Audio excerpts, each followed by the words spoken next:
Isa po sa mga kaakit-akit, mga asul na bulaklak. Nung tinanggal namin yun at pinutol, nakakuha kami ng mga prutas. Tapos yung mga tuyong ganito, yan. Diyan namin kinuha yung mga buto, no. Yan pa. Buksan lang muna natin lahat para makita nyo lang, no. Ayan, madali lang naman itong buksan, no. Ayan, ay, kita mo, yung golden. Sa gayon po, madaling yan, tubo yung inyong mga buto, no. Pagpapadami ng halaman, yan ang ating topic ngayon. Pero anong halaman naman kaya yung papadamihin natin, ano?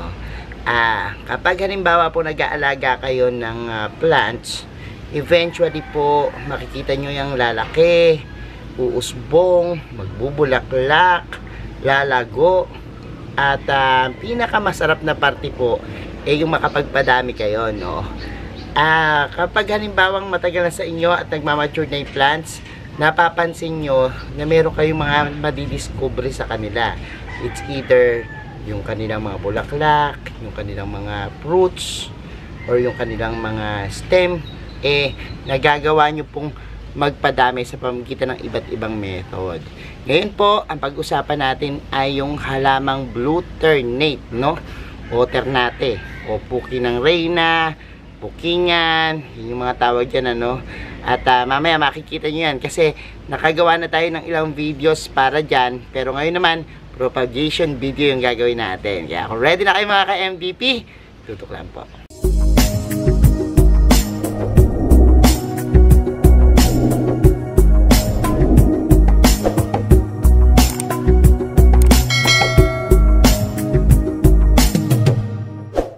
And we're back mga ka-MVP at ngayon naman po, pagpapadami ng halaman yung topic natin. Pero ano nga bang halaman yan? Ito pong blue ternate, ano. Maganda po at maraming benepisyo ang blue ternate. Maaari nyo pong balikan yung video ko tungkol po sa mga maibibigay sa ating mabuti ng pag-inom ng tsaa, pagkain ng bulaklak.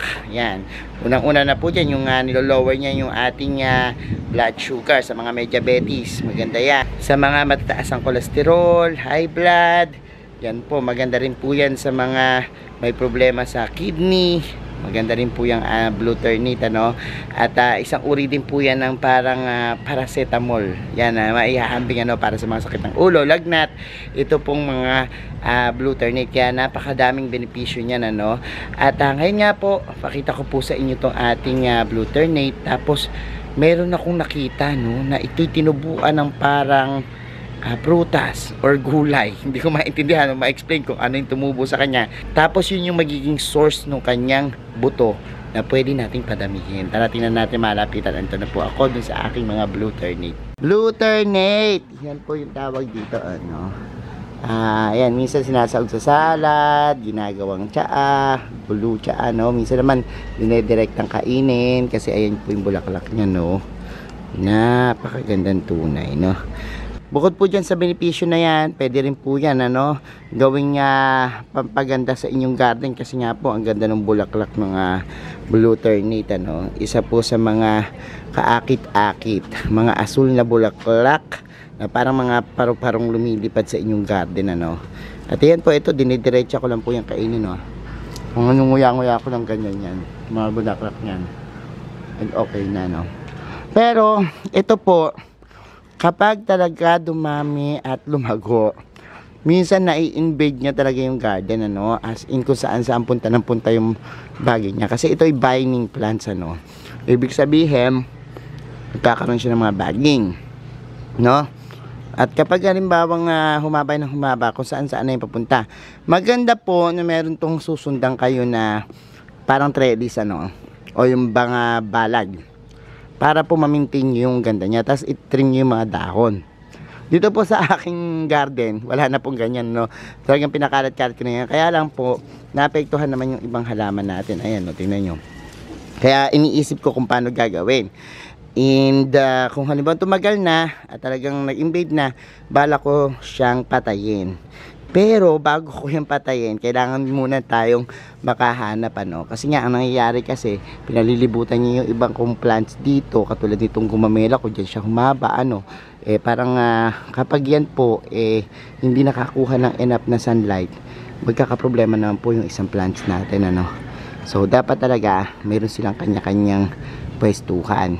Ngayon po, napansin ko na may mga tumutubo sa kanyang bunga. No? Bunga. As in, bunga. Hindi ko alam kung bunga o gulay ang tawag dito, no? Yung parang sa beans po, no? Hindi ko alam kung edible to, no? Comment nyo na lang kung kayo, na-try nyo na kumain itong mga ganito kasi, di ba tayo pag naggugulay? Yung mga parang Baguio beans ba yun or something na ganito yung korte, nagagawa nating gulay, ano. And hindi ko alam kung ito possible din dahil hindi ko pa nasusubukan. Pero ang na-try namin kasi dito, yung ganito namin na makapal, talagang dumami yung mga ganito niya, buto niya, bunga niya. So ang ginawa namin nung tinanggal namin yun at pinutol, nakakuha kami ng mga prutas, tapos yung mga tuyong ganito, yan dyan namin kinuha yung mga buto, no. So yan yung gagawin natin ngayon. Ito ang gagawin nating source ng kanyang buto, no. So kuhanin natin yan, marami tayo dito mga ganyan. At sabi ko nga sa inyo, dito po sa amin, ang dami na namin mga ganito patubo, ano, mula sa buto lang po. So kukuha tayo ng mga, ayan, yung mga pinaka dry na o tuyo, ano. Ayan yung mga nakuha natin. Doon pa marami, o yun sa taas, yun doon sa taas marami siya. So ito, ayan, ang dami dito. Mimitas lang po tayo ng ganyan, ng pitas. Pitasin natin. Nakakuha na tayo. Tapos yung buto nito, papakita ko sa inyo kung paano kuhanin, ano. Yan pa.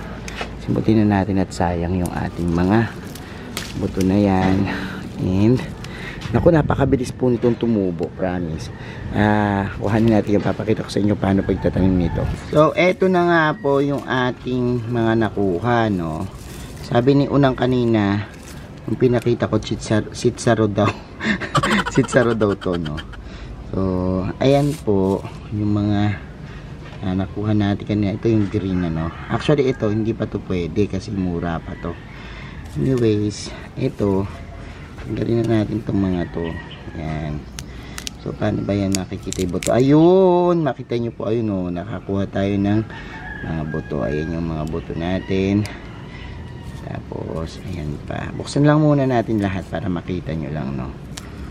Ayan, madali lang naman itong buksan, no. Ayan, ay, kita mo, yung golden. Nakakatuwa pa lang nito, no. Para ka lang naglalaro-laro. So, ayan yung mga buto niyan na pwedeng maging source po ng inyong mga blue ternate. Alam nyo, napaka ganda po na magtanim kayo ng blue ternate sa bakuran nyo, no. Kasi araw-araw pwede kayong kumain, umata ng 5 bulaklak niyan. Tapos marami nang gagaling sa inyong sakit, promise. Uy, tumatalampon siya, oh. Kakarating kung saan yung buto, no. Anyways, marami naman tayo diyang buto. Oh, ito pa. Yan. Lutong, ha. Ang lutong. Tapos tumitinampon. Ayan. Ayan siya. Pinakita ko lang sa inyo, no? Pero kung halimbawa magtatanim kayo, pwede nyo nitong direkta. Kasi ganun lang naman ginagawa. Ay, ang dami. Ang ganda nito, oh. Oh, look. No? 1, 2, 3, 4. At yung laman. And ito pa. Ayan. Oh, diba? Ayan, oh. Diba? Napakaganda naman ito. So, ito. Yan yung ating, mga blue ternate na seeds. Ang gagawin po natin is magre-repat na tayo. And ayan, ngayon nga repotting tayo. Meron tayo ditong potting mix. Yan po, bulok na rice hull, tsaka mga compost lang. Yan lang ang gagamitin natin. Tapos ito, dali lang naman na yan, no. Kapag halimbawa po magtatanim kayo ng buto, make sure lang po yung lupa nyo medyo moist, no. So basain natin ng konting ganyan, ano, yung ating pinakalupa. Sa gayon po, madaling yan, tubo yung inyong mga buto, no. Ma-germinate. So, gawin natin is tatanim lang natin yan. And, Yan.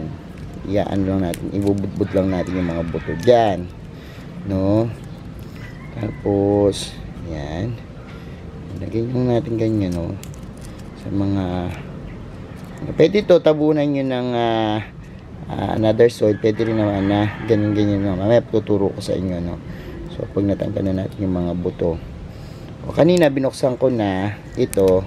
Gaganyanin nyo na lang ngayon yan. Yan. Kasi mahirap pag isang kamay lang hawak ko yung camera natin. Para mapakita ko sa inyo, no? Yan, ang malapitan. Ayan pa. Ito, pumili na ako ng malaking lalagyanan para dyan na muna sila magpunla. Or pwede naman po, direction nyo na sa isang paso, ano. Kung halimbawa ilang puno. Ito kasi marami, parang punlaan ko na lang ito, no. Or kung hindi, dyan na lang yan. Yan mga yan, buto na yan. Dyan ko na yung papalakihin, ano. Anyways. So, ayan. Kalat-kalat lang natin ganyan. Yan, ganyan-ganyan lang natin. Yan. O, so, yan. Para matabunan lang. Pero hindi kailangan, pag nagtatanim kayo, hindi kailangan na masyadong malalim yung seeds, ano. Kasi para, kung halimbawa, mag-germinate yan, mabilis makapaglabas yung pinaka nag-sprout na new plants, ano. At ayan, yung roots naman nun, yung seeds, talagang haba na po dun sa pinaka ilalim niya. Tapos diligyan nyo lang siya ng very light, yan, konting ganyan, okay na yan. So yan, pwede na yan. Tapos lagay nyo lang po siya sa bright na area, no. Shaded bright, pwede na rin po yan, or bright na area, pwede na rin po yan. At yan, ilang linggo lang po yan, makita nyo meron ng tubo. Yan yung kabilis magpatubo nitong mga seeds natin na galing po dun sa ating blue ternate, no. And ganun lang po, kasimple. Tapos eventually yan, magtutubo na po yan. Pwede nyong ilipat kung malaki-laki na, or pwede naman po na kung halimbawa kung saan nyo siya ibudbod, pwede doon nyo na lang po ilagay. Halimbawa sa isang paso na permanente na, maglagay kayo ng 3 hanggang 4 na buto. Yan, pwede na po yan. No? Maganda at maraming benepisyo kayong makukuha kapag halimbawa pong nagtanim kayo nitong mga blue ternate. So ayan mga ka-MDP, napanood nyo na yung ating video kung paano magpadami nitong blue ternate, ano, na talaga namang napakasustansya at maraming medical benefits, ano. Kaya naman kung meron po kayo niyan, check nyo lang po yung mga pinakita ko sa inyo na bunga. Tapos tingnan nyo po kung makakuha yung seed dyan, and gagawin nyo po yung tinuro ko, no. So ito, bawal nung kain yun to at sarap, no. Para ka lang kumakain ng something na gulay na raw, no. Pero ayan, healthy po yan, ano. Thank you so much sa lahat na nagla-like, nag-share at nagko-comment sa ating mga video. Sa mga hindi pa po nagsasubscribe sa ating YouTube channel, kung bet na bet nyo po yung ganitong usapan, plants and gardening, mag-subscribe na po kayo, no. Huwag nyo po kalimutang i-hit yung notification bell para laging updated sa aming latest uploads. Pati po sa iba't iba nating social media accounts, sa ating TikTok, Instagram, Facebook pages. Search lang po Hermes Unaho or Mini Dino Park and Eco Garden. Makikita nyo na po yan. Salamat ng maraming mga ka-MDP, and this is Sir Mizunaho nagsasabi sa inyo ng happy planting. Bye bye!